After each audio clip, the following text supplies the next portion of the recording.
بسم الله الرحمن الرحیم. دلای خدای په نامه خپل سلامونه وړاندې کوم ټول زده کوونکو ته ایله د چې روغ او جوړ اوسئ او خپل لوستونه باندې تل بریالي او سرلوړي اوسئ. ګرانو زده کوونکو، دغه لوست مو یعنې 19 لوست د کیسه په اړه دی چې په فارسي یا دري ژبه بیا کیسه یا داستان یا قصه ویل کیږي. دغه لوست مو بیا څلور برخې دي چې لومړۍ برخه یې مقدمه دی او د متن لوستل او د نوې لغاتونه او د کانکور پوښتنې چې موږ ستا لپاره چمتو کړي. بیا د خیر سره نن تاسو ته لکچر کوم. این درس ما از 4 تا برخی قسمت تشکیل شده. 11 طولگی د پښتو مضمون، درس 19 این درس ما در مورد کیسه یا اگه بخوایم به زبان یا لسان دری بگیم به معنای قصه یا داستان هم زین وقتونه ویل کیږي. راز و مقدمه ته حالا میم سراغ بخش اول مثل درسای پیشین یعنی مقدمه.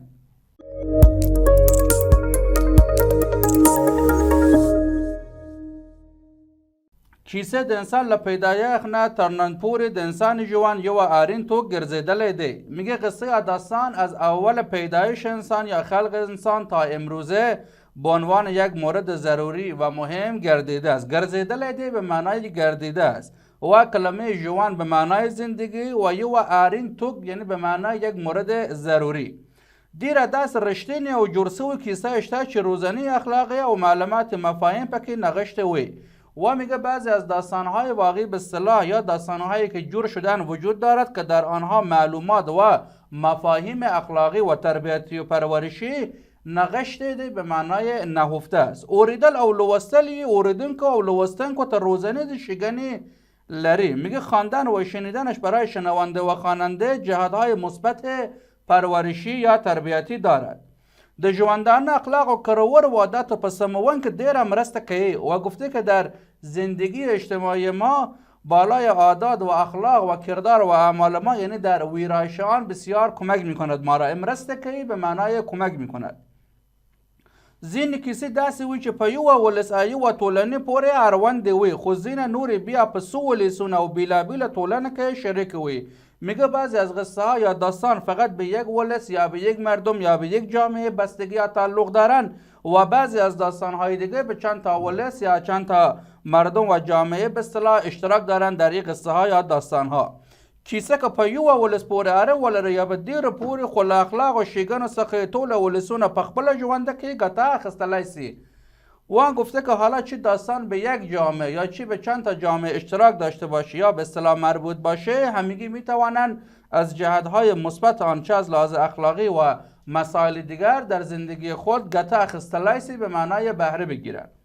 په دې لوست کې به یو روزانه کیسه ولولي. میگه ما در این دست برای شما یک داستان یا یک قصه تعلیمی برای شما اینجا میاریم که با هم میخوانیم. یو پوښتنه راغلی دی چې موږ او تاسو باید ځواب ورکو.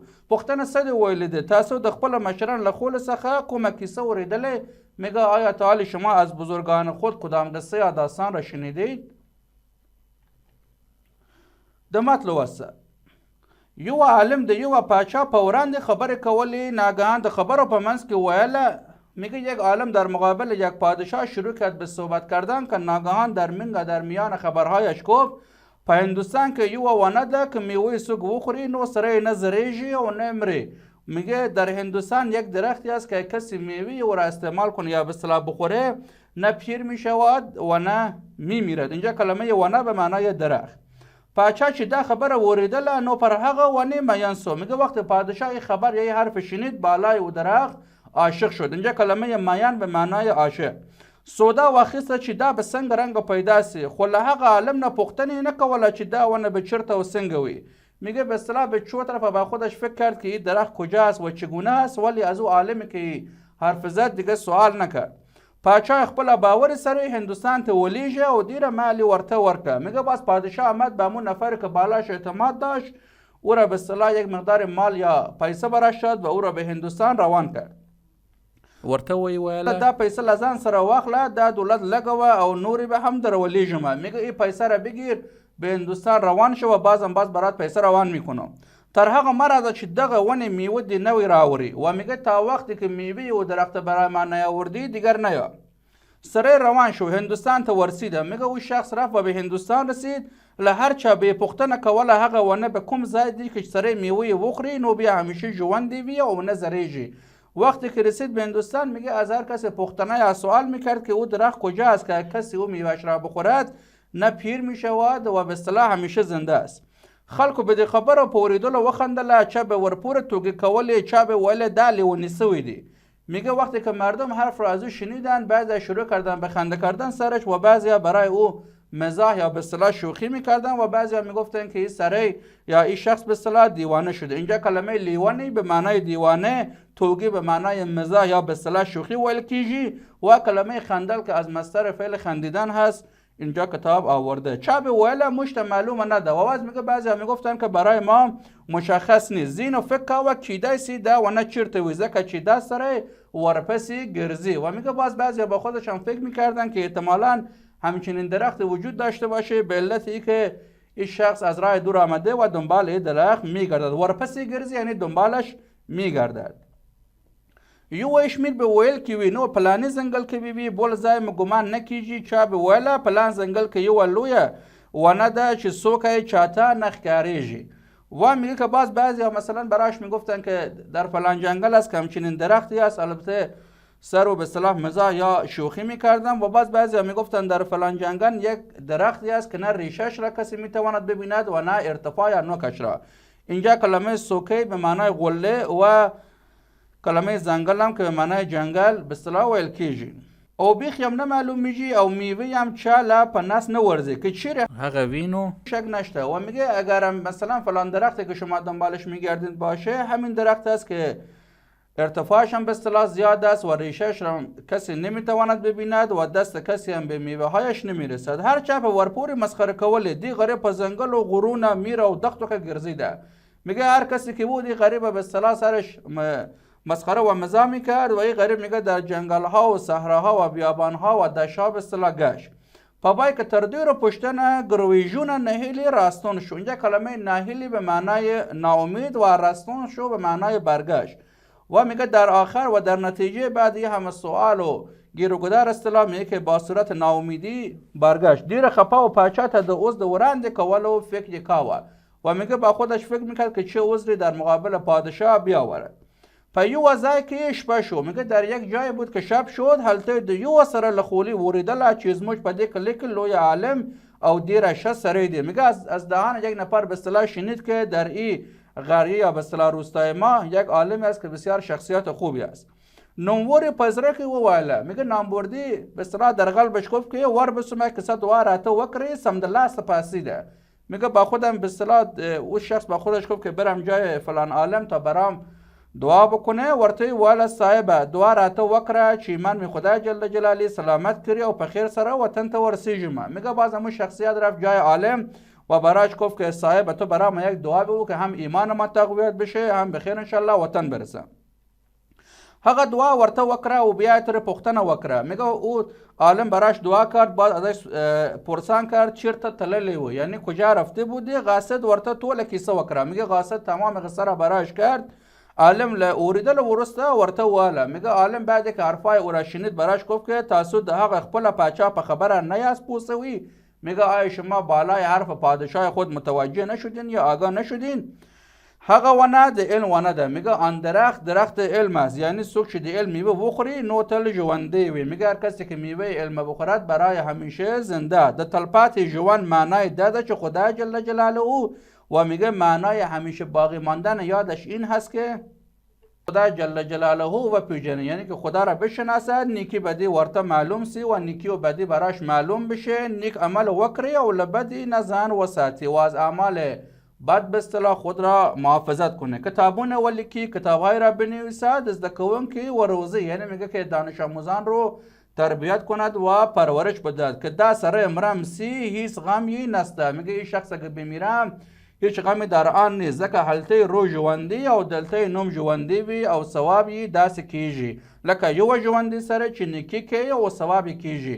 میگه اگه این شخص مثلا بخواد بمیره میگه هیچ اشکال و هیچ پروا و هیچ غمی در آن نیست به علتی که گفته روح و نامش اینجا زنده است و همانند کسی که زنده است برایش به اصطلاح ثواب نوشته میشود و ثواب میرسد. سره ورته واله. بعد شخص براش گفت که صاحب موږ هم دومره پوهیږو. گفته ما هم همینطور یا همینقدر میفهمیم. نادانان خو نه یو که چیرې هغه د علم نوم یاد کړی وای موږ پوه سوي و چې هدف یې علم دی. میگه ما هم اونقدر ناآگاه نیستیم. اگه او طرف برای ما یه عالمی که حرف زد از نام علم یاد میکرد، ما متوجه میشدیم که هدفش از درخت علم است. هغه د ټولو خلکو په وړاندې ونه یاد کړه. میگه او در مقابل تمامی ولس یا مردم نام درخت را گرفت. په دې خو هر څوک پوهیږي چې د علم د یو سیز نوم دی او ونه د بل سیز. میگه همه را میفهمند که درخت یک چیز است و علم یک چیز دیگر. هغه عالم وویل ته بیا پوه نشوی. عالم براش گفت هنوز متوجه نشدی. مثال به درته ووایم. میگه یک مثال براتو بگویم. یو سړی وي، د چا پلار وي، د چا زوی، د چا لمسی وي او د چا نیکه، د چا خوري وي او د چا ماما، د چا تره وي او د چا وراره او د چا ترورزوی وي او د چا تربور، د چا ورور وي او د چا اشنا، د چا دښمن او د چا دوست. میگه که به اصطلاح این عالم آمد در جواب او شخص بهش گفت که یک نفری هست که پدر فلان کس میشه و بچه فلان کس میشه و بعد به اصطلاح نماسه فلان کس میشه و پدر کلان فلان کس و مامای فلان کس و غیره. میگه اینها همه یک شخصیت هستن ولی در هر جایی هر کدام از نام خودش استعمال میشه یا استفاده میشه. تا ګوره همدغه یو سړی دی او له دې نومونو څخه هر نوم چې په خپله ځای کې ورته څوک وایي ویلی سي. سړی وویله بیشکه. میگه او شخص به اصطلاح برای عالم گفت که بیشک. هغه عالم ویله داسې علم ته همدواره نومونه ویلی سي. میگه تو هم میتوانی که نام علم رو به اصطلاح به دو صورت بگویی که دی خوشه وی نو ورته علم وایه او که نه د ژوندانه و نه ورته وایه. میگه اگر رضایتت بود بهش بگو علم و اگرم نه بگو درخت زندگانی. دوباره نومونه یو شی دی، هیچ توپیر پکې نسته و میگه اینها هر دو یک نام هستن و هیچ تفاوت و توپیر در آنها نیست. سره چې دا خبرې واوریدی د زړه تسلی وشو و میگه وقت او شخص این حرف شنید به اصطلاح قلبش تسلی یا اطمینان پیدا کرد. له عالم نه رخصت واخیسته او د خپل کور په لور روان شو. میگه از عالم به اصطلاح رخصت گرفت و سمت خانه خود روان شد. ښار ته رسیدل وروسته د پاچا دربار ته ورغی. میگه وقتی که به شهر خودش به اصطلاح رسید رفت به دربار پادشاه. پاچا ته پوښتنه وکړه ووایه میوه دې وموندله او که یا؟ و میگه پادشاه ازش سوال کرد که آیا او میوه را پیدا کرده یا نه. سره ورته را کیسه شروع کرده و میگه او شخص باز شروع کرد به قصه کردن. خپل ربریدل او په ملکونه او په غرونه او په یابانونه ګرځیدله او د خلکو مسخره ورته ټول بیان کړي. و میگه او شخص آمد تمام این گشتنها در ملکها و بیابانها و صحراها و مسخره کردن توسط ولس را برای پادشاه به صورت کامل بیان کرد. پادشاه دیر خفه شد و میگه به اصطلاح پادشاه بسیار ناراحت شد. وی والا استا خاری بگته شو و از ما مطلب پوره هم نشو. و میگه که باز پادشاه برای شفت این کوچک شدن و خاریتو هم بی مطلب شد یا به اصطلاح بی فایده شد و مطلب من پوره یا مکمل نشو. سره ورته د هغه عالم خبره پوره وروله و میگه باز آمد تمام حرفای که عالم براش گفته بود به پادشاه گفت. پادشاه د هغه پوریده را ډیره خوشحال شد. میگه وقت پادشاه باز حرفای عالم شنید بسیار خوشحال شد. سره ته د هغه د ستونزمن سفر په وړاندې دو برابر دولت ورکړه. و میگه باز آمد به شخصی که به اصطلاح سفر کرده بود به خاطر این سفر مشکلش و در مقابل این سفر مشکل دو برابر او چیزی که باش طی کرده بود و براش داد. پادشاه خپل پاتی هم د علم او د عالمانو په ساتنه او پالنه که تیره کړه. و میگه پادشاه باقی عمر خودش را با عالمان و علما و دوستدار علم شد. وی ویله و میگه براش گفت که واره او لویان ټول د زده کړې وکړي او علم دې حاصل کړي. میگه کوچکان و بزرگان همیشان باید تحصیلات کنند یا طلب علم کنند و علم را حاصل کنند. اینجا کلمه واره به معنای کوچکان و کلمه لویان به معنای بزرگان و طول هم به اصطلاح اگه بخوایم به زبان دری بگیم یعنی همه. خب حالا میریم سراغ نوی لغاتونه چې موږ ستا لپاره ته چمتو کړی. کیسه به معنای داستان یا قصه. موجنی یعنی به اصطلاح نکشید. پیدایش به معنای پیدایش و خلق. آرین توک به معنای مورد ضروری. گرزیدل دی یعنی گردیده است. مورنی حیوات به اصطلاح یعنی وطن مادری. کروور به معنای کردار و اعمال. خولی به معنای دهان. وراندی به معنای مقابل. توکی به معنای شوخی یا مزام زین وقتونه ویل کیږي او کلمه ورکر به معنای داد. لویان به معنای بزرگان او نظریجی به معنای پیر نمی شود. د کانکور پوښتنه. حالا میم سراغ سوالات کنکور چې موږ ستا لپاره چمتو کړی.